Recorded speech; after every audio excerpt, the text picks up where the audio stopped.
It's a right time کہ اب ہم آگے بڑھیں، سارے اختلافات کو ایک طرف رکھ کے اب تعمیری ترقی کی بات کریں، ملک کی ترقی کی بات کریں. بسم اللہ الرحمن الرحیم. بڑا اچھی بات آپ نے کی ہے، اور میں بھی یہ سمجھتا ہوں کہ اللہ تعالیٰ کی طرف سے قدرت نے ہارن لاکنگ کھول دی ہے، اور اس کام کے لیے تو میں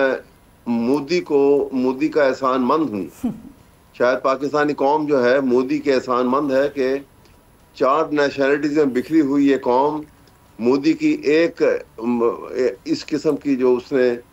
ٹریچرس قسم کی ایک دھوکے باز مکارانہ حرکت سے، بزدلانہ حرکت سے پاکستان کی قوم کو دوبارہ سے ایک پاکستانی قوم بنا دیا، اور لوگوں نے اپنے دل کے اختلافات ختم کر لیے، اپنے دل صاف کر لیے، اور کھڑے ہو گئے ہیں شانہ بشانہ ہماری آرم فورسز اور پاکستان کی قوم ایک پیج کے اوپر ایک جگہ پہ. اور آج جیسے ٹریڈیشنلی پاکستان کی مسلح افواج کو ہیروز کی نظر سے دیکھا جاتا تھا، اور یہ بڑی خوشائند بات ہے. اب آپس میں اختلافات جو پولیٹیکل ہیں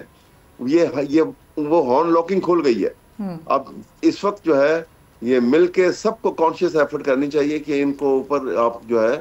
ایک منیمم بیس کے اوپر سب کو اکٹھا کریں، اور اختلافات کو، اور جو جسے کہتے ہیں نا کہ جو ایگوئسٹک ہونا، تو یہ ایگوئسٹک ہونے والی بات بھی ختم ہو گئی ہے، کیونکہ ایک ایسی بات آ گئی ہے بیچ میں کہ جہاں سے کسی